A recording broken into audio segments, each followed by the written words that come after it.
중국의 역사에서 가장 혼란스럽던 시대가 춘추 전국 시대입니다.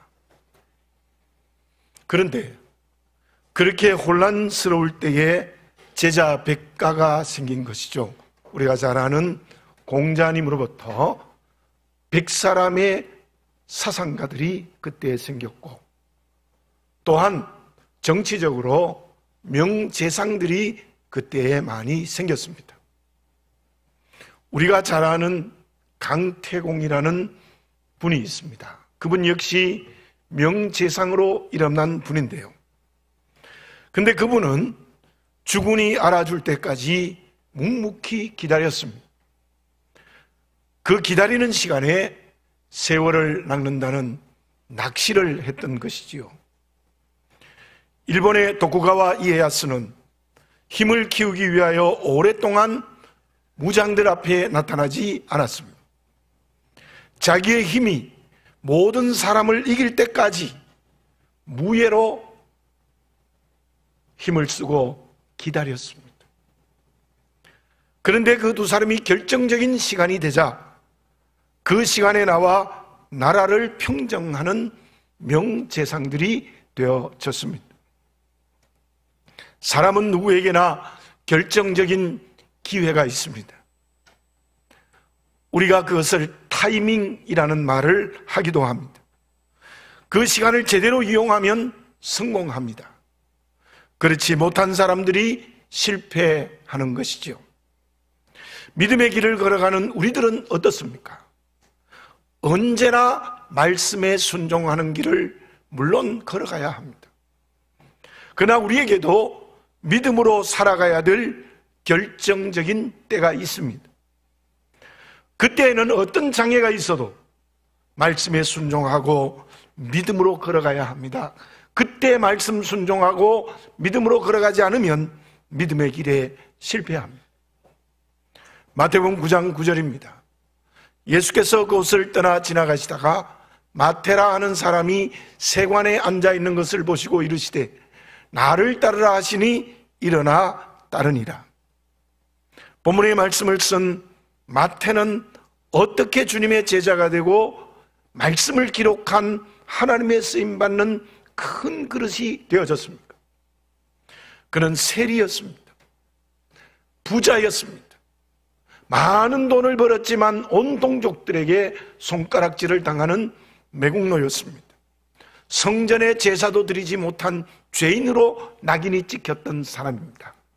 얼마나 힘들었겠습니까? 그는 지성인임에도 불구하고 그러한 딱지를 맞아 살아갔습니다. 그런데 마태에게 결정적인 시간이 왔습니다.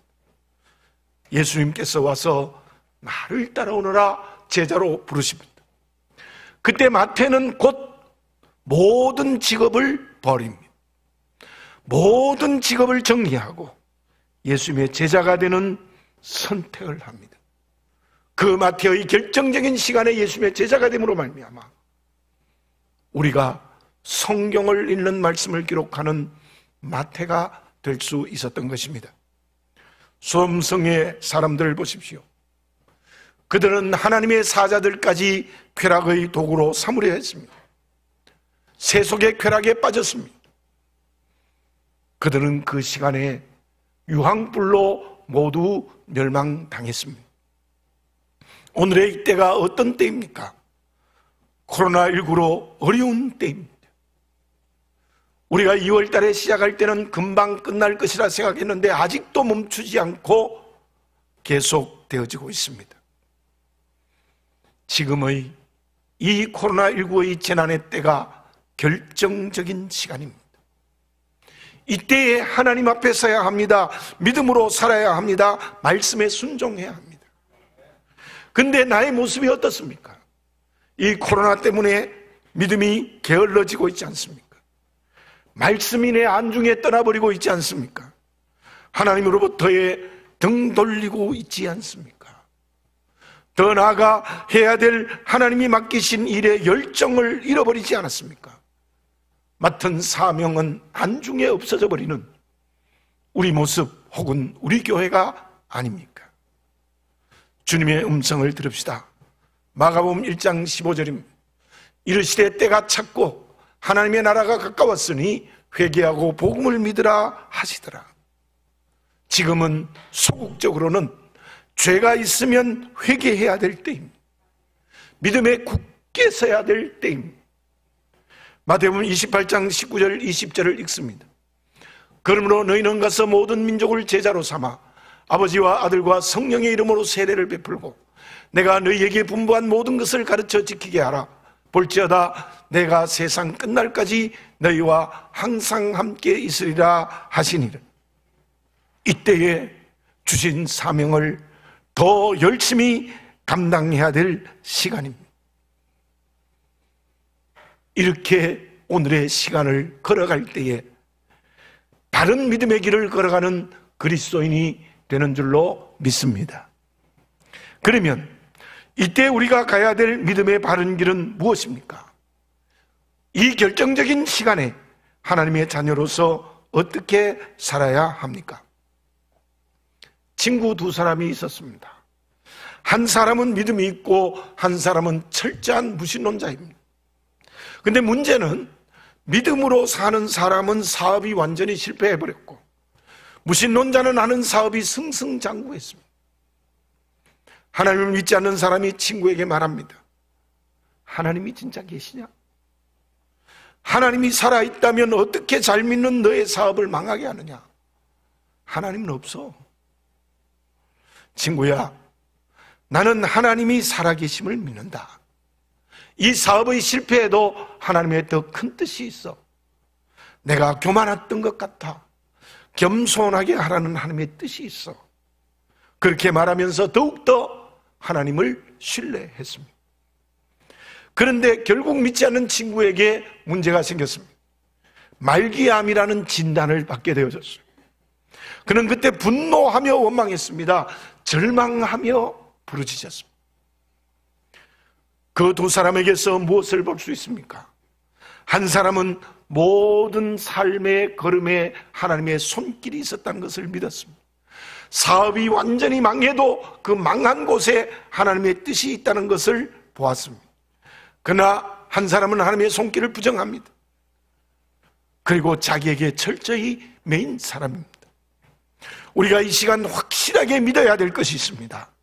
그것은 우리의 모든 삶에, 모든 시간에 하나님의 손길이 있다는 것입니다. 형통할 때도 있고 불통할 때도 있습니다. 일상의 축복을 받는 것 같을 때도 있고 코로나 재난의 때도 하나님의 손길이 있습니다.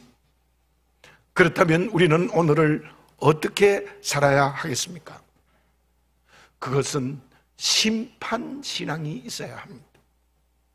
하나님께서 믿는 자는 반드시 축복하십니다. 어떤 형태로든지. 죄를 범하는 자는 그 죄대로 심판하신다는 것을 분명히 알아야 합니다. 예레미야서를 이제 다 읽었습니다. 묵상했습니다. 그 예레미야서의 말씀의 중심이 무엇입니까? 하나님 앞에 믿음의 길을 제대로 걸어가면 내가 너희들을 축복하고 축복해 주겠다는 겁니다. 그러나 너희들이 우상을 섬기면 내가 반드시 심판하겠다는 겁니다. 그런데 그 심판은 나라가 멸망하고 포로로 끌려가는 가혹한 심판을 받지 않았습니까? 그러한 하나님의 심판의 손길 앞에서 우리는 이 결정적인 때에 어떻게 살아야 될까요? 31절을 봉독해 드립니다. 인자가 자기 영광으로 모든 천사와 함께 올 때에 자기 영광의 보좌에 앉으리니. 본문은 예수님이 재림하실 때 마지막 심판의 모습을 비유로 말씀하고 있습니다. 그 심판은 양과 염소로 구별이 되어집니다. 그 양과 염소의 위치가 어떻습니까? 32절, 33절을 봉독해 드립니다. 모든 민족을 그 앞에 모으고 각각 구분하기를 목자가 양과 염소를 구분하는 것 같이 하여 양은 그 오른편에 염소는 왼편에 두리라. 예수님이 마지막 재림하셔서 심판하실 때 양은 오른편에 염소는 왼편에 두겠다 그랬습니다. 오른편이 어떤 곳입니까? 마가복음 16장 19절을 읽습니다. 주 예수께서 말씀을 마치신 후에 하늘로 올려지사 하나님 우편에 앉으셨느니라. 하나님은 승천하셔서 하나님 좌편에 앉은 것이 아니라 하나님 우편에 앉으셨습니다. 신구약 성경의 모든 말씀에서 오른편은 언제나 영광의 자리입니다. 하나님의 상을 받는 축복의 자리입니다. 예수님이 십자가에 운명하실 때 오른쪽에 있는 강도가 구원받은 구원의 자리입니다. 왼편은 어떻습니까? 에스겔서 4장 4절입니다. 너는 또 왼쪽으로 누워 이스라엘 족속의 죄악을 짊어지되 내가 눕는 날수대로 그 죄악을 담당할지니라. 왼쪽은 언제나 죄의 자리입니다. 죄에 대한 형벌의 자리입니다. 하나님께서 심판하시는 저주의 자리입니다. 여기에서 우리는 무엇을 볼 수 있습니까? 누가 주님 앞에 설 때 양이 되어 주님의 오른편인 영광의 자리에 설 수 있겠습니까? 하나님이 주시는 상급과 생명의 풍성함과 구원의 자리에 설 수 있겠습니까? 그것은 이렇게 말씀드릴 수 있습니다. 그때 영광을 받기 위해서는 오늘이라는 결정적인 시간에 오직 하나님께 영광을 돌려야 합니다. 마지막 심판 때의 영광의 상급을 받기 위해서는 지금의 삶이 언제나 하나님께 영광을 돌려야 된다는 것입니다. 누가 주님 앞에 설 때 염소가 되어 주님의 왼편에 서서 심판에 의한 저주의 형벌을 받습니까? 그 사람은 오늘의 결정적인 시간에 죄의 길을 걸어가는 사람입니다. 그 죄가 무엇입니까? 그것은 자기에게 영광을 돌리는 사람입니다. 어제의 날짜가 말틴 루터가 1517년 10월 31일 비텐부르크 대성당 문 앞에 95개 조항을 내어건 개신교의 출발의 날이 어제입니다. 그 말틴 루터에 대해서 잠깐 설명을 드리겠습니다. 신학이라는 말을 써보겠습니다. 루터의 신학을 요약하면 십자가의 신학, 영광의 신학입니다. 십자가와 영광은 반대말인데 한 연관성 속에 이해해야 된다는 것이 루터 신학의 중심입니다.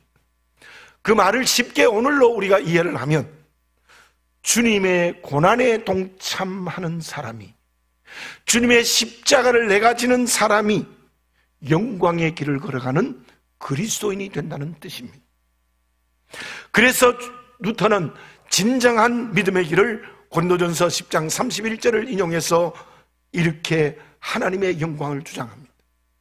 그런즉 너희가 먹든지 마시든지 무엇을 하든지 다 하나님의 영광을 위하여 하라. 지금이라는 시간에 주님을 위하여 고난의 길을 선택해야 됩니다. 좀 불편해지는 용기가 있어야 되는 거예요.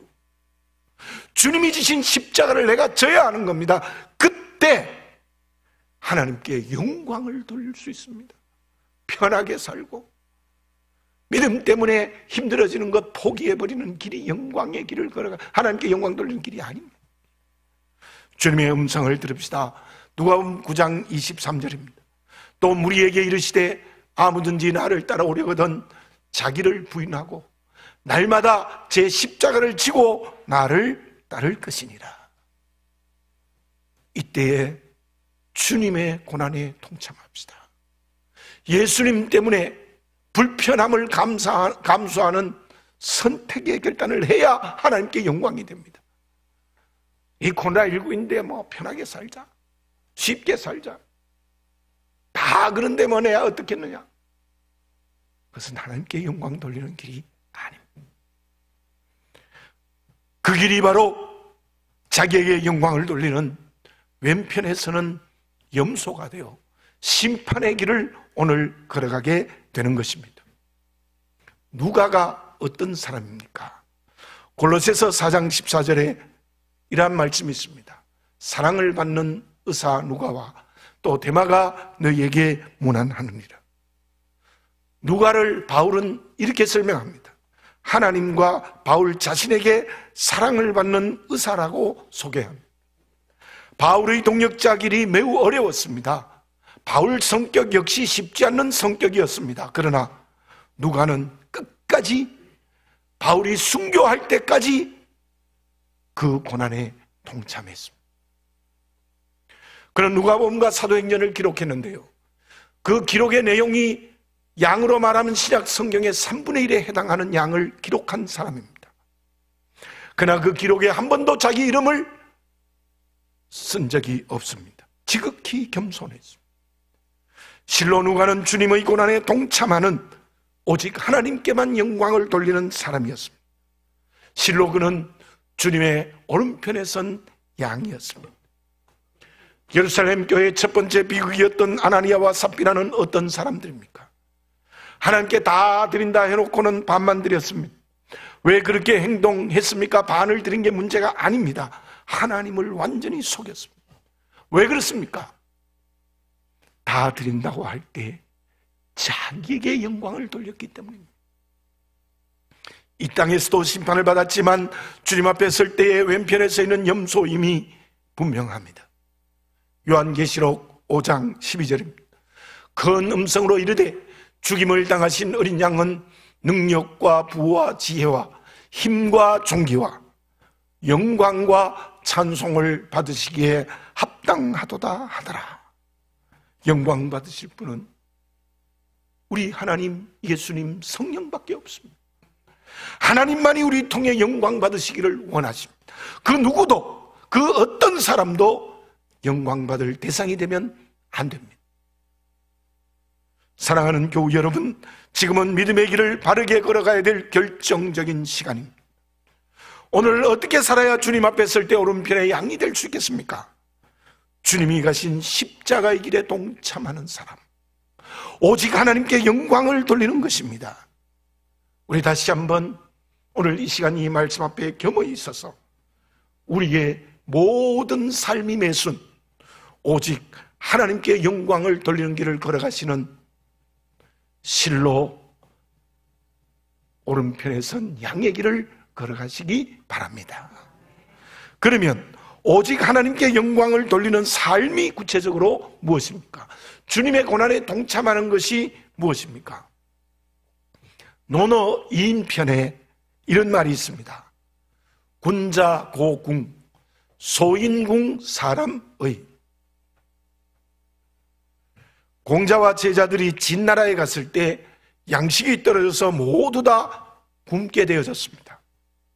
그때 제자 자로가 화가 나가지고 스승인 공자에게 말씀을 드렸습니다. 스승님, 군자도 어떻게 이렇게 공궁해질 수 있습니까? 배를 고를 수 있습니까? 그때 공자의 대답입니다. 군자고궁 소인궁 사람의. 그 말의 뜻은 이러합니다. 군자는 공궁해도 의연하지만 소인은 공궁해지면 외람스러워진다. 그 뜻을 좀 더 자세히 설명하면 이렇습니다. 군자는 어려워도 품위를 잃지 않는다. 어려운 길을 스스로 선택한다. 역경을 통해서 더욱더 단단해진다. 좀 더 적극적으로 해석하면 군자는 가난해도 더 어려운 사람들에게 나누어 줄 수 있는 사람이다. 소인은 배고프면 혼자서 어쩔 줄 모르는 사람이고 군자는 가난해도 더 가난한 사람을 생각하고 도와주는 사람이라고 말을 했습니다. 믿음이 없는 공자도 이러한 이치를 깨닫고 실천하는 사람이었습니다. 하물며 믿음을 가지고 살아가는 저와 여러분들은 어떻습니까? 누가 이때에 하나님께 영광을 돌리는 사람입니까? 누가 이 어려운 때에 주님의 고난에 동참하는 그리스도인입니까? 주님께서 누가 오른쪽에 있는 양이라고 말씀하십니까?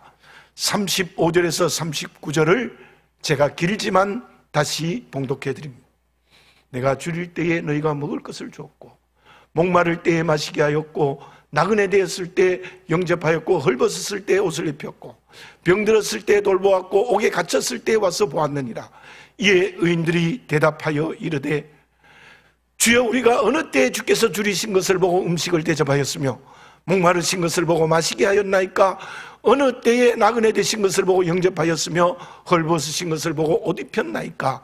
어느 때에 병드신 것이나 옥에 갇힌 것을 보고 가서 배웠나이까? 하리니.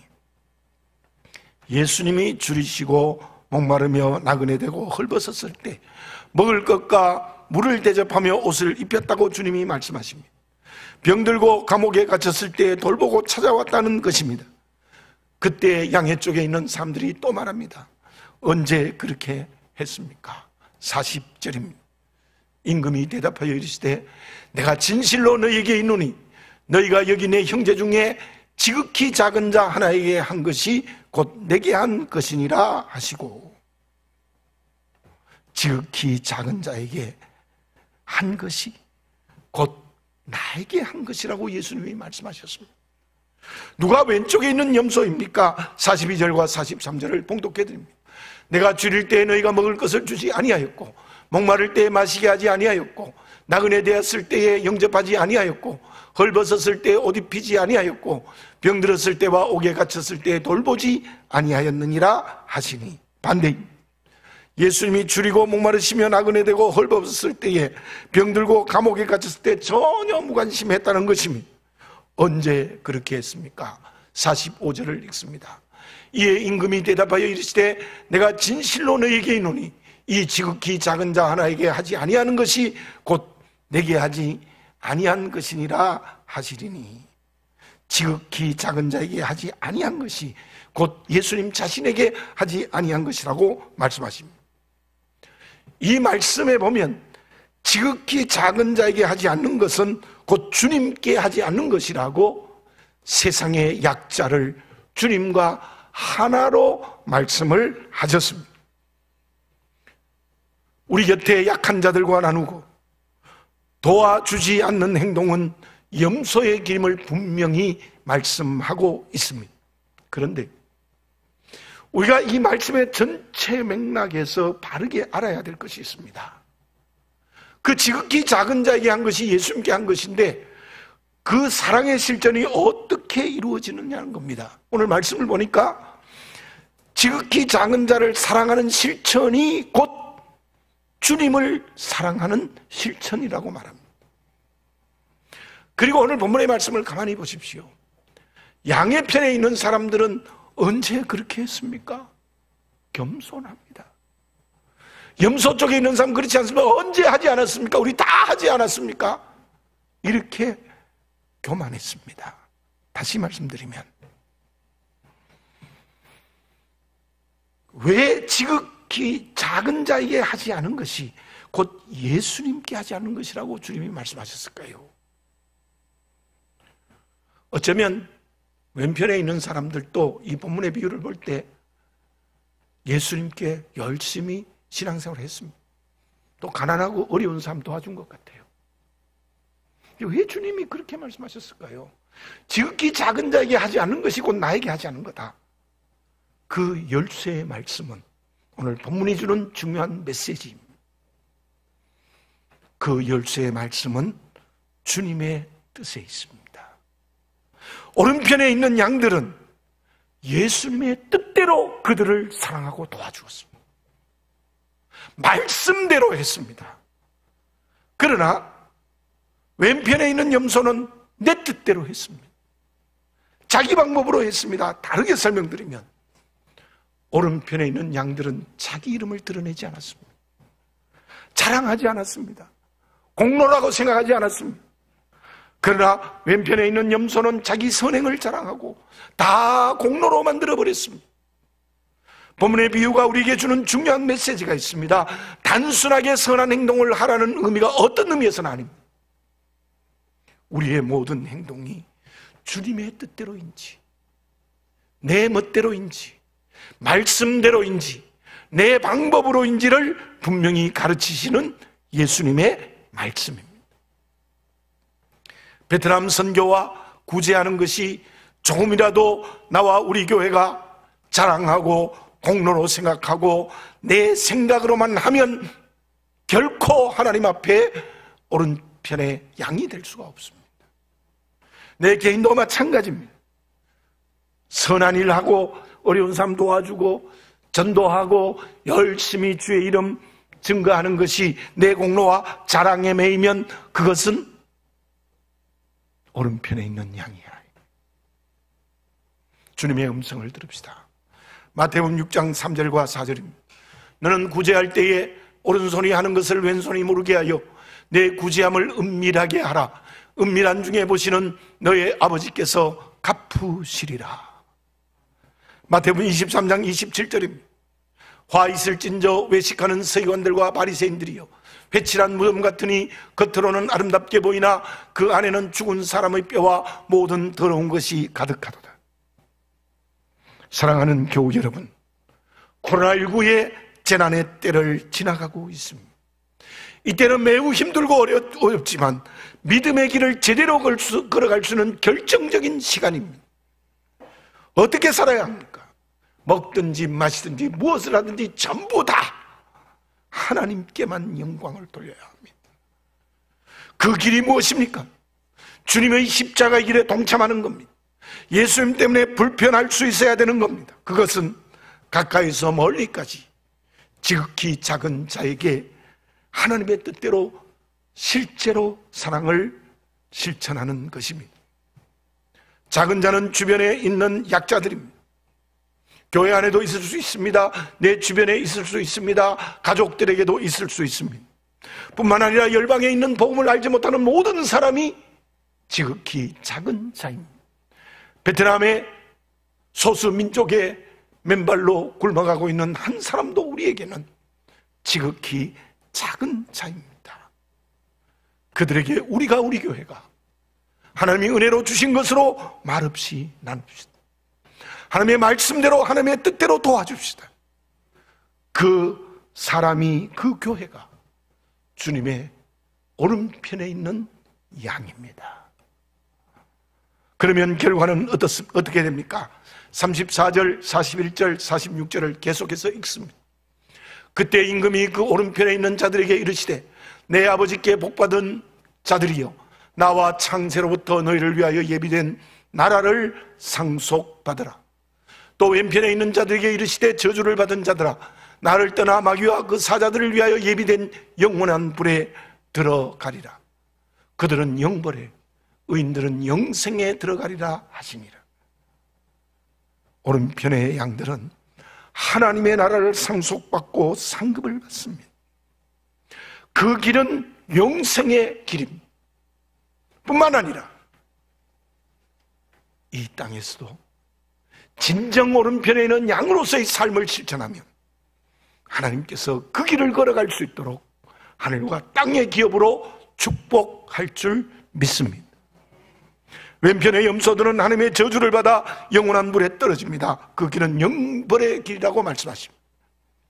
이 땅에서 또 주어지는 땅의 기업은 그들에게 아무리 큰 부자이고 아무리 높은 권력을 가졌다 할지라도 하나님께서 주시는 축복이 아닙니다. 그들은 죄의 길을 걸어가는 도구일 뿐이고 결국은 그 때문에 멸망의 길을 걸어가게 될 것입니다. 나는 코로나19라는 오늘의 시간, 지금의 결정적인 시간에 살고 있습니다. 어떻게 살고 있습니까? 주님의 오른편에 있는 양입니까? 왼편에 있는 염소입니까? 기도드리겠습니다.